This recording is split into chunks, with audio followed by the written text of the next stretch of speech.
Chicken biryani മേടിച്ചതാന്ന് പറഞ്ഞിട്ട് നീ എന്നെ പറ്റിച്ചു കളഞ്ഞില്ലടാ റാസ്കൽ. പൊന്നേമാനെ പറ്റിച്ചതല്ല. ഇണ്ടി പോവരുത്.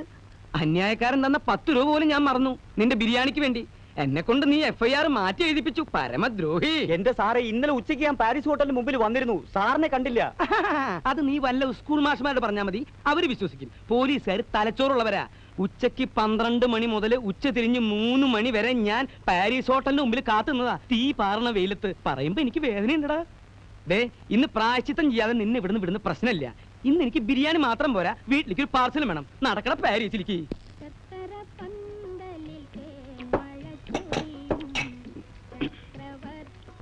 ഇടയ്ക്കേ ഈ അച്ചാറൊന്നും തൊട്ടുകൂട്ടിയില്ലെങ്കിൽ പെട്ടെന്ന് ബിരിയാണി മട്ടയ്ക്കും.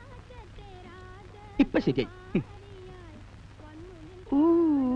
കരയാമ്പൂ കരയാമ്പൂ.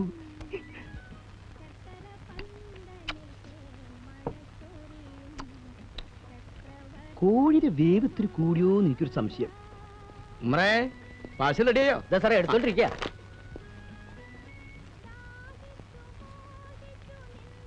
എല്ലാം കൂടി എത്രയായി? 31 രൂപ. ഓ, ഇവനൊന്നും ഒരു കാലത്തും ഗുണം പിടിക്കൂല. ആരാ ഗുണം പിടിക്കാത്തന്നെ? അല്ല, ഈ ബിരിയാണിയുടെ ഗുണം സാറിന് അത്ര പിടിച്ചില്ല എന്ന് പറയായിരുന്നു. അതെ അതെ. നമ്മുടെ സാധനം ഇവിടെ. ഇത് ബിരിയാണി, ഇത് ഉഴുന്ന് വട. വട എത്ര ഉണ്ട്? 8 എണ്ണം.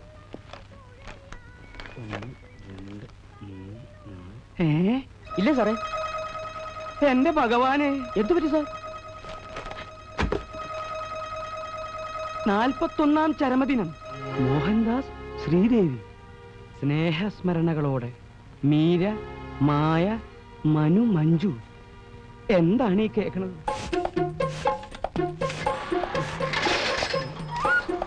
പിന്നെ സൈക്കിളോ? അപ്പൊ രാവിലെ എടുത്ത സൈക്കിൾ എന്ത്? അത് റോട്ടിൽ എവിടെങ്കിലും കാണും. റോഡിലെവിടെങ്കിലും മാറിക്കടോ. ആനക്കാര്യത്തിനിടയിലെ ചേനക്കാര്യം.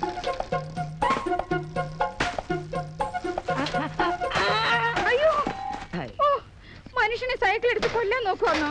സൈക്കിൾ അല്ല, പാറ്റൻ ടാങ്ക് വന്നിടിച്ചാലും നീ ചാവില്ല ശാന്തേ. ദേ ഇത് കണ്ട, എന്റെ പെങ്ങള് ശ്രീദേവിയും ഭർത്താവും മോഹൻദാസും ചരമം പടഞ്ഞു. പത്രം വായിക്കാത്തതിന്റെ ദൂഷ്യം എനിക്ക് ഇപ്പോഴാ മനസ്സിലായത്. ചാവടി യന്ത്രം കഴിഞ്ഞിട്ട് ദിവസങ്ങൾ ഒരുപാടായി. നോക്കട്ടെ. ഇതെങ്ങനെ സംഭവിച്ചു? രണ്ടുപേരും ഒന്നിച്ചോ? വല്ലവരും തല്ലിക്കൊന്നതാവും, അല്ലെങ്കിൽ വല്ല വിഷം കഴിച്ചതോ കെട്ടിയതോ ആവും. എനിക്കിതൊന്നും അറിയാൻ പാടില്ല എന്റെ ശാന്തേ. നമ്മളെപ്പോലെ ആത്മഹത്യ ചെയ്യേണ്ട കാര്യമൊന്നും അവർക്കില്ലല്ലോ. പട്ടിണിയുണ്ടോ, പണക്കുറവുണ്ടോ? കൊച്ചിയിൽ ഇഷ്ടം പോലെ കെട്ടിടങ്ങള്, ലോകം മുഴുവൻ ചെമ്മീൻ കയറ്റിയാക്കാനുള്ള ഫാക്ടറി, പിന്നെ എസ്റ്റേറ്റ്, ഫിഷിംഗ് ബോട്ട്. എന്റെ പേടി ഇപ്പൊ അതൊന്നുമല്ല. ഈ സ്വത്തുക്കൾ മുഴുവൻ ആര് നോക്കി നടത്തുന്ന? അയ്യടാ, ഇപ്പൊ വായി വെള്ളം ഊർന്നുണ്ടോ? ഇതൊക്കെ നേരത്തെ ആലോചിക്കണമായിരുന്നു. ആ ദരിദ്രവാസി ഇത്രയും വലിയ പണക്കാരനാവുന്ന ആരെങ്കിലും അറിഞ്ഞു എന്റെ ശാന്തേ? ഇതാ ഞാൻ പറഞ്ഞത്, നിങ്ങൾക്ക് ദീർഘവീക്ഷണോ ഇല്ല, ബുദ്ധിയില്ലാന്ന്. അത് കളാ. ഇനിയും നമ്മൾ വൈകൂടാ. എത്രയും വേഗം കൊച്ചിയിലെത്തണം. വല്ലവരും അവിടെ കയറി അധികാരം സ്ഥാപിക്കുന്നതിന് മുമ്പ്. മോഹൻദാസ് ജീവിച്ചിരുന്നപ്പോ കുറെ ശ്രമിച്ചല്ലേ അവിടെ കയറി പറ്റാൻ? എന്നിട്ട് നടന്നോ? അന്ന് നടന്നില്ല. അതുകൊണ്ടാ മരിച്ചപ്പോ കയറി പറ്റാൻ ശ്രമിക്കുന്നത്. അതിനാ പിള്ളേര് നമ്മളെ പഠിക്കാത്ത കയറ്റിയല്ലേ? അതൊക്കെ ഞാൻ എങ്ങനെയെങ്കിലും ഇടിച്ചു കയറും. നീ എന്റെ പിന്നാലെ നിന്നാ മതി. ഒന്നുമില്ലെങ്കിലും ഞാൻ അവരുടെ അമ്മാവനല്ലടി. അയ്യ, നല്ല കുമ്മാവൻ. നേരിട്ട് ഇതുവരെ കണ്ടിട്ട് പോലുമില്ല. അച്ഛനോടും അമ്മയോടും നിങ്ങൾ ചെയ്ത ക്രൂരത മുഴുവനും അവരും അറിഞ്ഞു കാണേ. അതൊക്കെ ഞാൻ വേറെ രീതിയിൽ പറഞ്ഞു കൊടുക്കും. ഇനി ഇപ്പൊ ഇത്തിരി നാറിയാലും അത് ഞാൻ അങ്ങോട്ട് സഹിക്കും. ഇപ്പൊ ഉള്ളതിനേക്കാൾ കൂടുതൽ നാറരുതെന്നേ എനിക്ക് പ്രാർത്ഥനയുള്ളൂ. ഒരു നല്ല കാര്യത്തിന് ഇറങ്ങുമ്പോ തടസ്സം പറയല്ലേ എന്റെ ശാന്തേ. ഈ കാക്കി കേറിയിട്ട് കൊല്ലം എത്രയായി? വല്ലതും നേടിയോ? ഒരാൺവിത്തുള്ളത് ബോംബെ കിടന്ന് തെണ്ട, ഒരു മോളുള്ളത് അമ്മായിയമ്മയുടെ ആട്ടും തൂപ്പും കേട്ട് നരയിക്കുക. എന്താണ് അമ്മായിമ്മയ്ക്ക് കുഴപ്പം? ഭാര്യ വീടിന്റെ തിണ്ണനിറങ്ങുന്ന നീ എന്നെ തെറി വിളിക്കുക? അയ്യോ അമ്മേ, ഞാൻ അമ്മയെ പറഞ്ഞതല്ല അമ്മേ. മിണ്ടി പോകരുത് കരുതേ. മിണ്ടി നിന്നെ ഞാൻ ചൂലെടുത്തടിക്കും.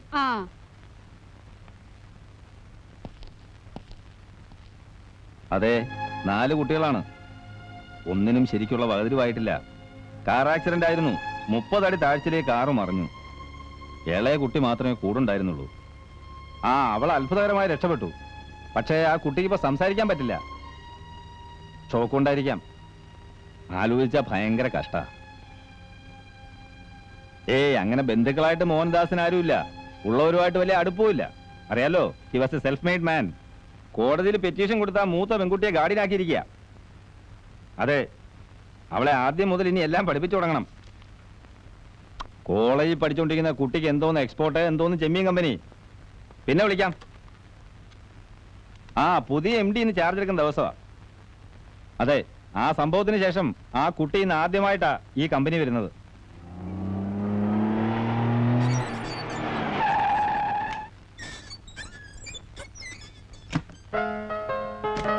നിങ്ങൾ ഒരു മിനിറ്റ് ഇറങ്ങാൻ തരട്ടെ. ഇനി ഇറങ്ങിക്കോളും. ഇതാണ് ഇതിന്റെ രീതി. ഞാൻ ഡോർ തുറക്കും, മോൾ ഇറങ്ങും. തന്നെത്താൻ ഡോർ തുറക്കണെങ്കിൽ പിന്നെ ഞാൻ എന്തിനാ? മോളിപ്പം ഈ കമ്പനിന്റെ ഉടമയാ. ആ ചെല്ല്, ധൈര്യമായിട്ട് ചെല്ല്. പ്രശ്നങ്ങൾ പറയാൻ തുടങ്ങിയ ഒത്തിരിയുണ്ട്. മാൽപേയിൽ കാച്ച് വളരെ മോശമാണ്. And we have only 15 days left for the shipment. പണ്ടത്തെ പോലെ ക്രെഡിറ്റ് കിട്ടുന്നില്ല എന്നുള്ളതാണ് വേറൊരു പ്രശ്നം. മീര, നമുക്കുണ്ടായ ട്രാജഡിക്ക് ശേഷം മൊത്തം കാര്യങ്ങൾ കുഴഞ്ഞു മറിഞ്ഞു. പഴയ സ്ഥിതിയിലാവാൻ നമ്മളെല്ലാവരും ചേർന്ന് വലിയൊരു എഫർട്ട് നടത്തേണ്ടിയിരിക്കുന്നു. കോളേജിൽ പോകണമെന്നറിയാം, പക്ഷേ ഡാഡിയുടെ സ്വപ്നമായിരുന്നു ഈ ഫാക്ടറി എന്നുള്ളത് മീരയ്ക്ക് അറിയാലോ. അങ്കിൾ പറഞ്ഞോളൂ, ഞാൻ എന്തൊക്കെയാ ചെയ്യേണ്ടത്? വളരെ ഡീറ്റെയിൽഡ് ആയിട്ട് ഇവിടുത്തെ എല്ലാ കാര്യങ്ങളും മനസ്സിലാക്കുക എന്നുള്ളതാണ് ആദ്യം ചെയ്യേണ്ടത്. ഒരുപാട് പേപ്പേഴ്സ് ഒക്കെ സൈൻ ചെയ്യാൻ കാണുമായിരിക്കും അല്ലേ? മനു പറഞ്ഞു. എന്റെ സിഗ്നേച്ചർ തീരെ ഭംഗിയില്ലാത്തതായിരുന്നു. ഇപ്പൊ നന്നായി, കുറെ പ്രാക്ടീസ് ചെയ്തു. പേപ്പേഴ്സ് എവിടെ? ഇപ്പൊ തന്നെ സൈൻ ചെയ്തേക്കാം. അത് നമുക്ക് സമയമാകുമ്പോൾ ചെയ്യാം. മീര ഇത് ശ്രദ്ധിക്കുക. ഏത്? അതായത് കഴിഞ്ഞ മാസം നമ്മുടെ ലോഡ് കുറച്ച് കുഴപ്പത്തിലായി. Nearly 100 boxes. ക്വാളിറ്റി സബ്സ്റ്റാൻഡേർഡ് ആണെന്ന് പറഞ്ഞ് ദേ സെൻഡ് ഇറ്റ് ബാക്ക്. അയ്യോ, അതെന്താ ക്വാളിറ്റി ശ്രദ്ധിക്കാതിരുന്നത്? മനു അത് പ്രത്യേകം പറഞ്ഞു. ക്വാളിറ്റി നോക്കിയില്ലേ കമ്പനിക്ക് ചീത്തപ്പേര് വരുമെന്ന്. പെരിഷ് ചെയ്തതാണ്. ജപ്പാൻകാരാണല്ലോ നമ്മുടെ മെയിൻ ബയേഴ്സ്. അടുത്ത ലോഡിന് അവർ LC ഓപ്പൺ ചെയ്തില്ല. LC? അതെന്താ ഓപ്പൺ ചെയ്യാത്തെ? എങ്കിൽ നമുക്ക് ഓപ്പൺ ചെയ്യാം. ഈ ഡിസ്കഷൻ എവിടെ എത്തുമെന്ന് തോന്നുന്നില്ല. തുമ്പിയെ കൊണ്ട് കല്ലെടുപ്പിക്കുന്ന പോലെയാണിത്. അത് മീരയ്ക്ക് ഒന്നും അറിയില്ലല്ലോ. അതെ, മനുവിനെ കൂടെ കൂട്ടാമായിരുന്നു. അവൻ എന്നെക്കാളും ബുദ്ധിയാ. ആരാണ് മനു? മനു മീരയുടെ അനിയനാ. 10 വയസ്സ്, 5ാം ക്ലാസ്സിൽ പഠിക്കുന്നു. അതെ, എങ്കിൽ ഇനി സൈൻ ചെയ്യേണ്ട പേപ്പേഴ്സ് എടുക്കും അങ്കിൾ. മീര സൈൻ ചെയ്യുന്ന കാര്യമൊക്കെ വിട്. I am sorry uncle. I will tell you the truth. I am little nervous. For what? ഞങ്ങളൊക്കെ മീരയുടെ എംപ്ലോയീസാ. മീരയുടെ മുമ്പിൽ ഞങ്ങളാ നെർവസ് ആവേണ്ടത്. That's all right. ഞാൻ പ്രധാന കാര്യം പറയാം. പർച്ചേസ് കാര്യക്ഷമമാക്കാൻ പെട്ടെന്ന് കുറച്ച് ഫണ്ട്സ് ഉണ്ടാക്കേണ്ടി വരും. എന്ത് ഫണ്ട്?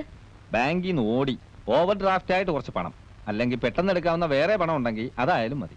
വീട്ടിലെ ഷെൽഫിൽ പണമൊന്നുമില്ല. മീര എന്തൊക്കെയാണ് ഈ പറയുന്നത്? ഒരു കാര്യം പറയുമ്പോൾ അത് എന്താണെന്ന് ആദ്യം മനസ്സിലാക്കാൻ ശ്രമിക്കേ. ചുമ്മാ സൈൻ ചെയ്യാം, ഷെൽഫിൽ പണമില്ല എന്നൊക്കെ പറഞ്ഞിട്ട് എന്ത് കാര്യമാ? സോറി, ഞാൻ വേറെന്തൊക്കെയോ ആലോചിച്ചു പോയി അങ്കിൾ. എന്താലോചിക്കാൻ? കാലത്ത് ഡോക്ടർ വന്നിരുന്നു. മഞ്ജുവിനെ പിന്നെയും നോക്കി. അവളെ കൊണ്ട് സംസാരിപ്പിക്കാൻ ഡോക്ടർ ഒത്തിരി ട്രൈ ചെയ്തു. അവൾക്കിനി ഒരിക്കലും സംസാരിക്കാൻ പറ്റില്ല അങ്കിൾ. എന്താണ് ചികിത്സയെന്ന് ആർക്കും പറയാൻ പറ്റുന്നില്ല. ഞങ്ങൾക്ക് ആരുമില്ല. എൽഡസ്റ്റ് ആയി പോയതാണ് എന്റെ ബാഡ് ലക്ക്. ഇത്രയും പെട്ടെന്ന് മമ്മിയും ഡാഡിയും ഞങ്ങളെ വിട്ടു പോകുമെന്ന്.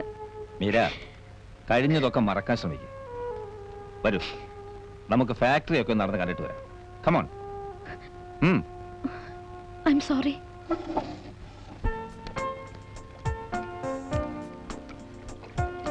ഇതാണ് ക്ലീനിങ് ആൻഡ് സോർട്ടിംഗ് സെക്ഷൻ.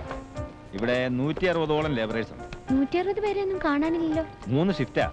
ഓ, അപ്പൊ 24 hours ജോലി നടക്കൂ? ആ, മിക്കവാറും. ഇതാണ് പാക്കിംഗ് സെക്ഷൻ.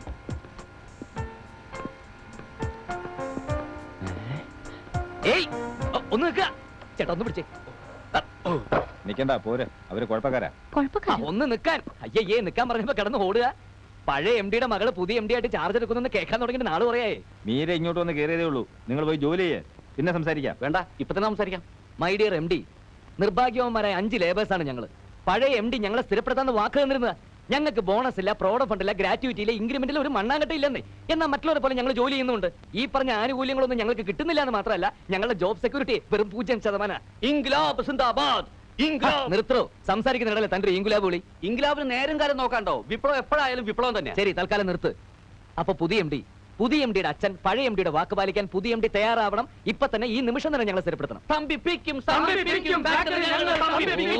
നിർത്തോ. തനിക്ക് കുറച്ചെങ്കിലും കോമൺ സെൻസ് ഉണ്ടോ? 1-2 മുദ്രാവാക്യങ്ങൾ കാണാപ്പാടം പഠിച്ചെന്ന് വെച്ച് അത് എല്ലായിടത്തും കയറി അലർന്നത് ശരിയല്ല. ഡാഡി ഇങ്ങനെ പറഞ്ഞിട്ടുണ്ടെങ്കിൽ നമുക്കത് പിന്നീട് ഡിസ്കസ് ചെയ്യാം. കമോൺ. എന്റെ പൊന്ന് മാനേജർ സാറേ, ദയവ് ചെയ്ത് ഞങ്ങളുടെ ഭാവി താങ്കൾ പാര വെച്ച് നശിപ്പിക്കരുത്. അങ്കിൾ, ഡാഡി പറഞ്ഞതല്ലേ, ഇവരെല്ലാരും ഇന്ന് തന്നെ സ്ഥിരപ്പെടുത്താം. അങ്ങനെ ചെയ്യാം, പക്ഷെ എല്ലാരും നന്നായി ജോലി ചെയ്യണം. ഓ, ഏറ്റു. പുതിയ എം ഡി നീണാൾ വരട്ടെ. പുതിയ എം ഡി നീണാൾ വരട്ടെ. പുതിയ എം ഡി നമ്മുടെ എം ഡി. പുതിയ എം ഡി നമ്മുടെ എം ഡി. എന്താ മീര പുതിയ ഇതൊക്കെ? എം ഡി നമ്മുടെ എം ഡി. ഇത്ര ഇമ്പോർട്ടന്റ് ആയിട്ടുള്ള കാര്യത്തിന് ഇങ്ങനെയാണോ ഡിസിഷൻ എടുക്കേണ്ടത്? ഛെ, തൊഴിലാളി എന്ന് പറഞ്ഞാൽ തീക്കൊള്ളിയാ. തീക്കൊള്ളി കൊണ്ട് തലയുറിയാൻ പാടില്ല എന്ന് കരുതി വാക്ക് കൊടുത്തൊന്നും എവിടെ വാക്ക് കൊടുത്തു? നുണയല്ലേ? ഇവനെയൊക്കെ സ്ഥിരപ്പെടുത്തിയാൽ അടുത്ത നിമിഷം ഫാക്ടറിയുടെ ഗേറ്റിന് മുന്നിൽ കൊടി പൊങ്ങും. മാത്രമല്ല ഇപ്പൊ തന്നെ ഇവിടെ ലേബറേഴ്സിന്റെ എണ്ണം വളരെ കൂടുതലാ. അതൊക്കെ പോട്ടെ, ഡിസിഷൻ എടുക്കുന്നതിന് മുമ്പ് എന്നോടൊരു വാക്ക് ചോദിച്ചു. Sorry uncle. അങ്ങനെയാണെങ്കിൽ അവരെ സ്ഥിരപ്പെടുത്തണ്ട. അവൻ പറഞ്ഞത് കേട്ടില്ലേ? ഞാൻ അവന്റെ ഭാവിക്ക് പാര വെക്കുകയാണെന്ന്. ഇനിയിപ്പോ ഡിസിഷൻ മാറ്റിയാൽ അവർ എന്റെ തലയെ കാണാൻ വരും. എങ്കിൽ സ്ഥിരപ്പെടുത്താം uncle. Oh Meera, you please use your common sense, your brain. I am very sorry uncle. Okay, I shall deal it.